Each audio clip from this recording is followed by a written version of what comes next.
السلام عليكم ورحمة الله وبركاته. وعليكم السلام ورحمة الله وبركاته. السلام أمي فلوك علفو. كسبة. فلاه مبوي أنا هنا أنفو نرد كنقول السلام عليكم. سكراب ماذا؟ على بركة ده. يوم يت الله. على ولي مندو. أما غاندنا الله سنة. الله من زنا شوينا أنزل ربو داينا. Allah jabdo jamma hande o jodi do wuro men do jamma hande ndoma aluga ko ka yorolaya sabu Allah e aluga ko islamu alsilamen anga nyomna jurba kale na anga nafra wi nangondire jungo woto fati ceren islamay bade alsilamagal do bingu yummago waslamay kale alsilamagal do ngota ko wa foytite kanga jamana en bobolo labbi fay hunde wawa ittude leydi mendi e torra won ka ton hande ka so wala nangondirol jungo woto ay to nga nyon sebla nga nyon daga mene wi jokkondiren koyde nangondiren juude alsilame nay nyon daga mene jamane ngone a galabi wuli so en nangondiri juude meden hunde fugo kulte nder leydi ni do timma fala ka nyinanga komni balaje le fanga be eden darda maral mengal fuf kawren do gotel ka nyinanga dugu balaje le fanga be eden darda ngendi men di fu kawren do gotel dun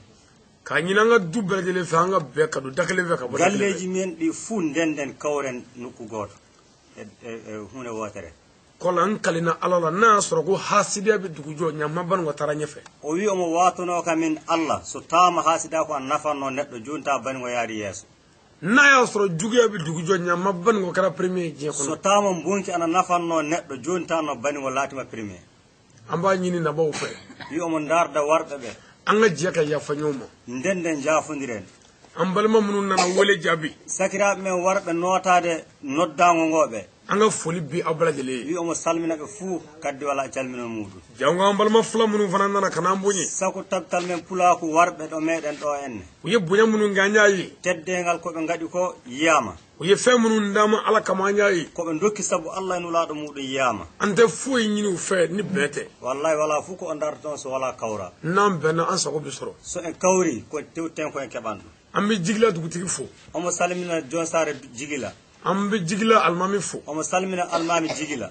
kola ambi yere fo ki barkada wallahi o mo salmina kam kolo hore ki wole mondo wallahi o mo dugu fanan nana wole jabi a shuina dugu neddo fu wardo enne jamma ko anga fuli bu beladele o mo salmina jomu fuf anga shego fana biya no sidi shek sidi shekujo meda ana do enne so du woni sirifujo o wi o mo salmina mo sanne anga shirifike biya sirifujo men on do enne anga fuli ba anga dugo bay o mo yettamo mo salminam amba nyini ala fe jamana ala ka kulusuma o mo darda Allah dun amba leydi newo amba nyini ala fe jamana ala ka kishi o mo darda Allah dun leydi ndi bilto anga chorba min fana yango ala ka wella no baray adi do ene lakara o ami dugo kay o mo duonomo ka nyini ala fe ala ka dawra ne mo darda Allah dun Allah newn lende makko anga musoro mamula no bakuma ala ka menye fe demme mawdo gondo do o mo nyaago Allah boyum banga meden mogo ka buja ya soro ya anga foli be neddo fu mo teddangal mo hewti mo do enno mo salmina dum fu kola ko fo yim gor ko wati bana i caggal mundun be ngacci momo wi wakato du yettima ami dugo ke belaje le yo mo du ono kala fuf kadugo nyini befe o mo ndarda kala fu dun du aw ambe question kilimpe amogo bola sa dogo poida ngongo jabe question kili o mo ndarda en kongol gotol question kili kilimpe o bismillah dogo question kilim pose mo jabe am sunu tabla woro wi o mo yidi jojjoni so tama won lando todo e nokku diine Allah ko a faamali walla ma wondo landotoda wondo jiibida e diina so tama ada yiddu famde fu joka landoda ko jaabono ma dum bangal diine Allah parce que neddo fu ata won ko anda neddo anda hunde andata hunde fu ko anda fu landoda mo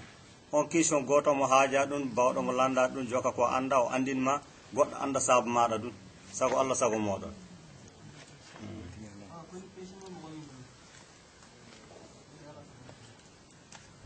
che giorno si quando giocata un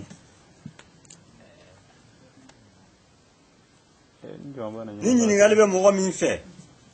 parce que dina ko do ala ko do abse ke mama na ke chugo fendo be itado fendo be aka gelema oni te min do ne nyina alke lala adola kele ena do ma werba do e sababula ngel kele awo nam aha bismillah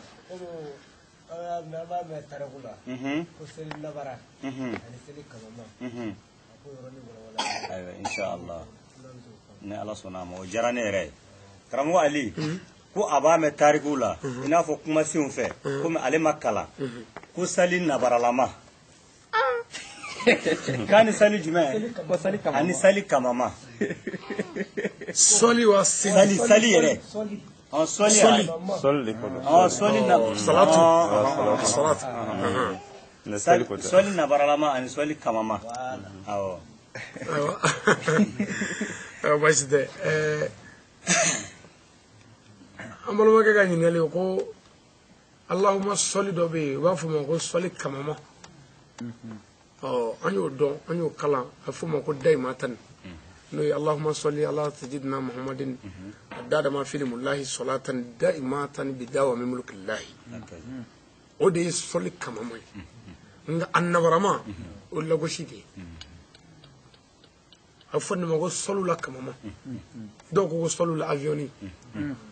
elle be pas mais ton ni la go shide nabarama la go shide salatu ibrahimiyya ala kira ko sallallahu alaihi wasallam ala rafa allahumma salli ala sayyidina muhammad wa ala ali muhammad kama sallaita ala ibrahim ala iya fa muhammadu ma ina fu iya fara ibrahim ma chumna ala barakatu muhammadu la ina fu yemi ibrahim la o salatu ibrahimiyya o ko fe salatu fati ne dira atoko ni shamati ni ma ko mora ka fa chumna aka kalwala o min dira o de lago shito do fe olu do ko soli nabara nabara fana yi soli min woy o de muhammadu yere mangutu bo be salatu min ay min ka fatiha tastabe ko muhammadu alaga hine muhammadu la hani muhammadu zuriyo muhammadu min nana datule dayele